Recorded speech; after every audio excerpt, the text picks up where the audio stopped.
Hello students, मेरा नाम दीपक तिवारी है और जैसा कि आप जानते हैं ज्ञानदीप की वीडियो सीरीज़ में जो वन शॉट वीडियो सीरीज़ है उसमें आज हम लोग जो चैप्टर डिस्कस करने वाले हैं वो क्लास 11 का कंसेप्ट ऑफ कॉस्ट चैप्टर है। तो हम लोग बिना देरी किए हुए स्टार्ट करते हैं। कंसेप्ट ऑफ कॉस्ट ये आपके चैप्टर का नाम है। सबसे पहले हम बात करते हैं व्हाट इज़ कॉस्ट। देखो, बेसिकली कॉस्ट का मतलब ये होता है कि अगर प्रोड्यूसर एक फिक्स लेवल ऑफ आउटपुट को प्रोड्यूस करना चाहता है तो उसके लिए जो भी वो मॉनेटरी एक्सपेंसेस करेगा, यानी जितना भी वो ओवरऑल पैसा खर्च करता है एक फिक्स लेवल ऑफ आउटपुट को प्रोड्यूस करने के लिए, दैट इज कॉल्ड कॉस्ट। उसे हम क्या बोलते हैं? कॉस्ट बोलते हैं। ठीक है। अगर मैं कॉस्ट की कुछ टाइप्स की बात करूं तो एक्सप्लिसिट कॉस्ट और इम्प्लिसिट कॉस्ट, दो तरह की कॉस्ट होती हैं। एक्सप्लिसिट कॉस्ट का मतलब स्पष्ट लागत और इम्प्लिसिट कॉस्ट का मतलब होता है निहित लागत।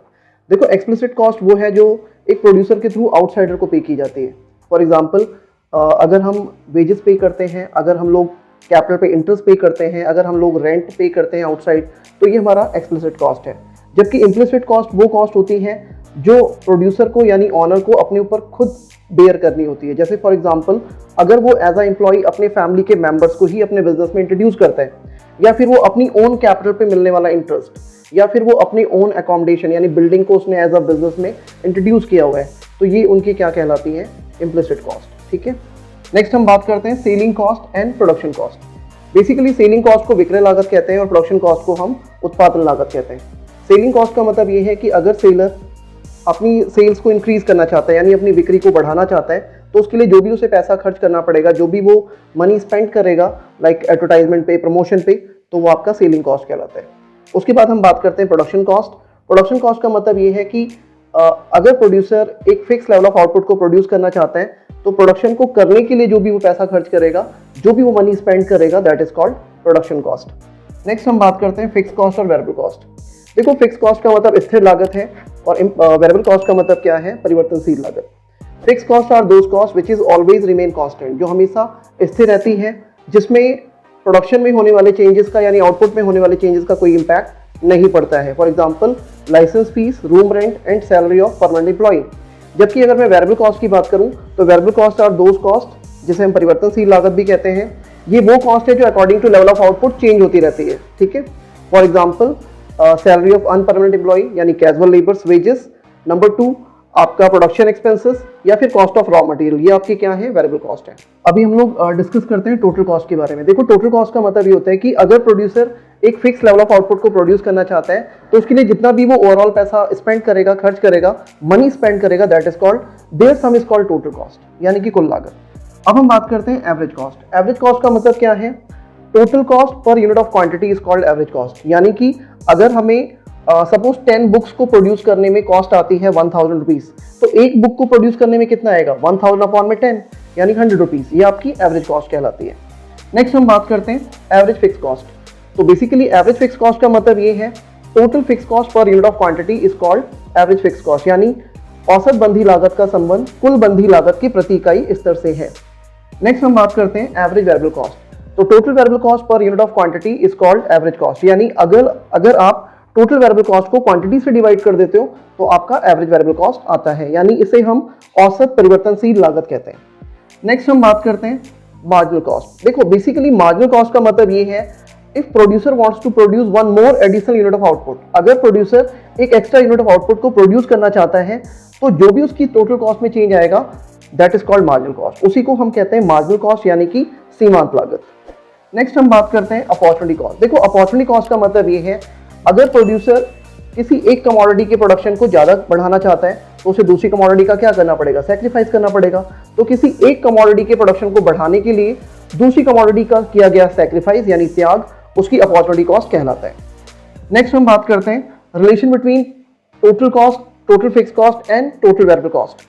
अगर हम फिगर के थ्रू समझे तो according to figure X axis पे हमारे पास आउटपुट है, जबकि वाई एक्सिस पे कॉस्ट, टीसी टोटल कॉस्ट है, टीवीसी टोटल वेरिएबल कॉस्ट है, जबकि टीएफसी टोटल फिक्स कॉस्ट है।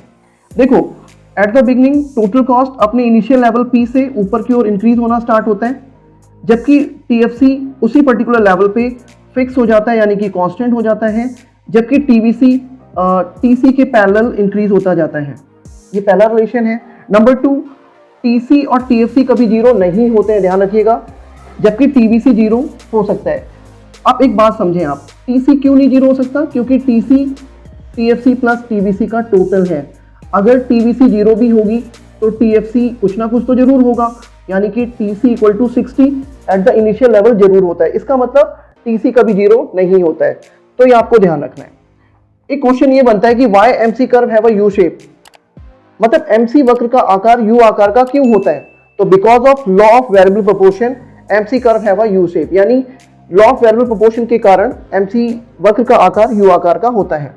नेक्स्ट हम बात करते हैं relation between AC and MC, average cost and marginal cost में क्या रिलेशन है। अगर हम फिगर के थ्रू देखें, सेम एक्स एक्सिस पे आउटपुट जबकि वाई एक्सिस पे कॉस्ट को दिखाया गया है। इसके बाद फिगर में AC एवरेज कॉस्ट और MC मार्जिनल कॉस्ट है।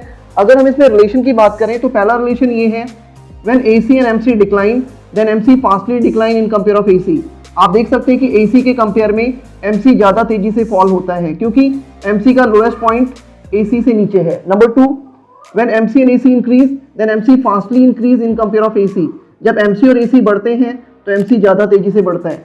Number 3, MC curve AC curve को उसके लोएस्ट पॉइंट E पर कट करता है। ध्यान रखिएगा, MC AC को उसके लोएस्ट पॉइंट E पर कट करता है। Number 4, AC always situated downward to the MC curve. AC MC के डाउनवर्ड यानी नीचे की ओर होता है, जैसा कि आपको फिगर में दिख रहा है।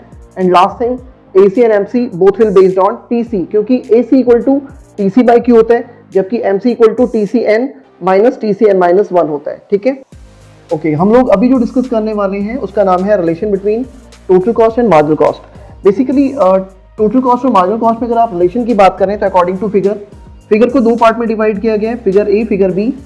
फिगर के अकॉर्डिंग फिगर में एक्स एक्सिस पे आउटपुट जबकि वाई एक्सिस पे टोटल कॉस्ट और मार्जिनल कॉस्ट को रिप्रेजेंट किया गया है। ठीक है, TC टोटल कॉस्ट है और MC मार्जिनल कॉस्ट। अगर हम रिलेशन की बात करें, TC अगर इंक्रीजिंग रेट से इंक्रीज होता है तो MC डिक्लाइन होता है। जब TC स्टेबल है तो MC सबसे ज्यादा मिनिमम है यानी लोएस्ट है।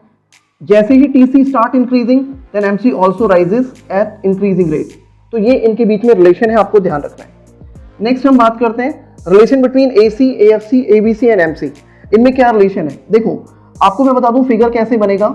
सबसे पहले आपको क्या करना है, यहाँ पे AC ड्रॉ करना है और MC AC को उसके लोएस्ट पॉइंट पे कट करते हुए जाएगा। ठीक है, और एक बात और याद रखिएगा कि MC AC के साथ साथ ABC को भी उसके लोएस्ट पॉइंट पे कट करेगा और AFC जैसे जैसे डिक्लाइन होता है डाउनफॉल तो होगा बट वो कभी भी एक्स एक्सिस पे टच नहीं करेगा और वो 0 भी कभी नहीं होगा।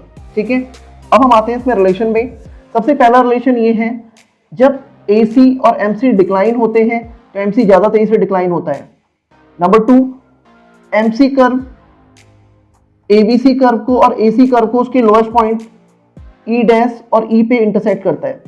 ध्यान रखिएगा, जो MC कर्व है वो AC कर्व को और ABC कर्व को उसके लोएस्ट पॉइंट E डैश और E पे इंटरसेक्ट करता है।